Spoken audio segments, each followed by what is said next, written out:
All right, so we know how to convert to log form. Now let's go ahead and try to evaluate. Number 2, let's evaluate. Okay, that just means find what does it really equal. So part A, let's try something simple at first. Let's do log base 2 of 16. Okay, so log base 2 of 16. We're trying to find out what is this equal to. So if you want to, there's two ways to do this. Two ways to do this. You could just think about it. Just think about it.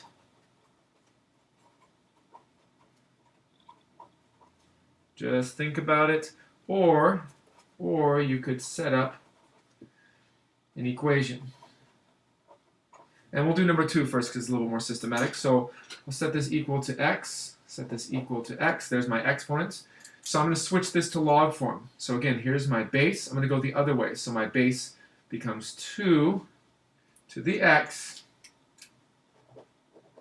2 to the x equals 16.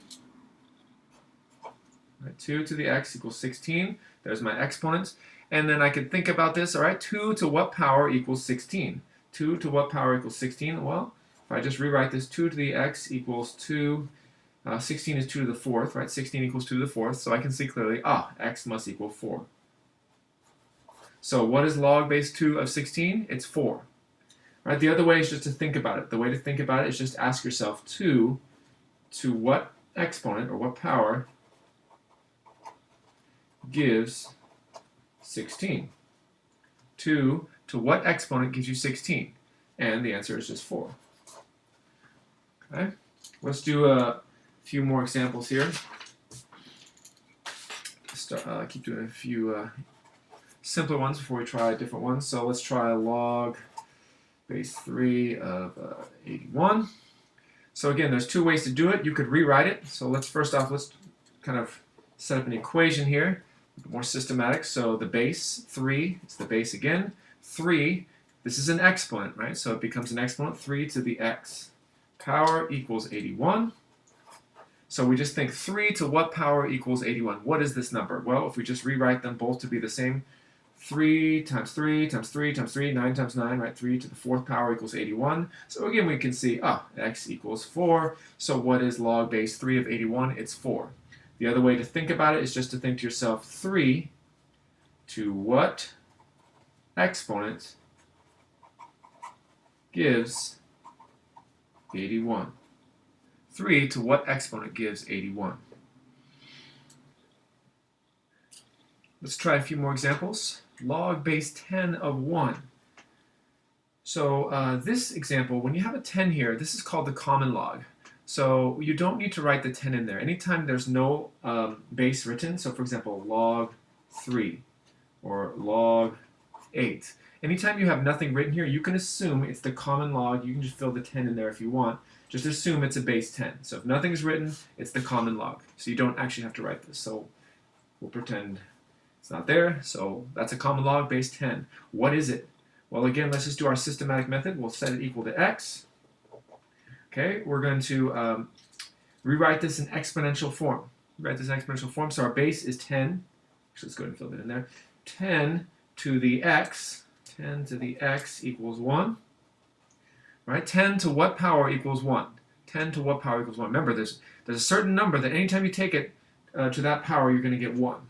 And that number, x equals, oops, let's rewrite it. 10 to the 0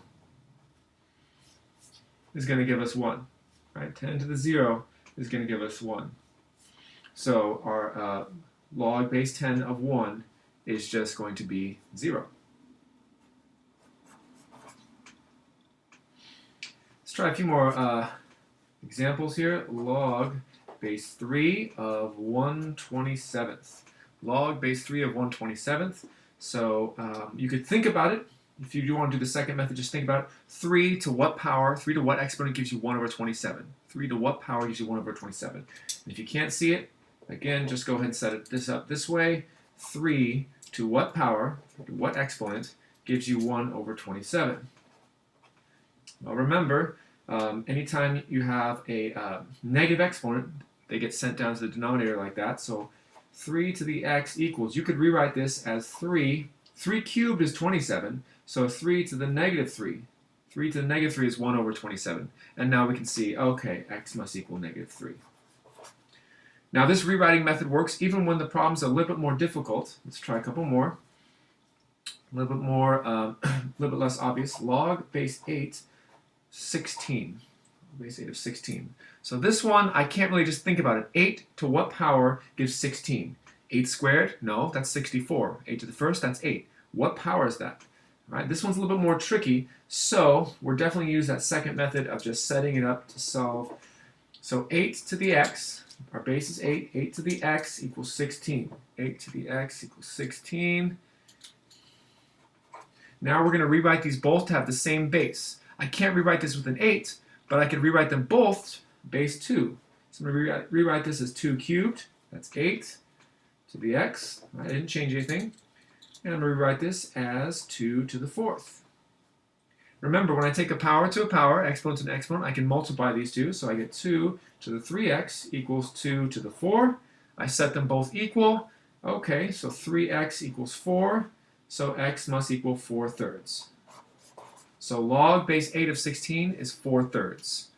One more example, see if I can fit on this page here. Let's do log base 64 of 1 over 32. Log base 64 of 1 over 32. So set that equal to x. 64 to the x equals 1 over 32. They both have a 2. I can rewrite them both as 2 to some power. Let's see, 2 to the 6th is 64. 2 to the 6th is 64. Write that to the x.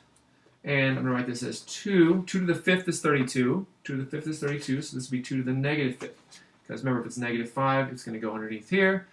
Multiply this, so I get 2 to the 6th x equals 2 to the negative 5th. Now they have the same base, they're equal, so I get 6x equals negative 5. Divide by 6 on both sides, so x equals negative 5 over 6. Negative 5 over 6.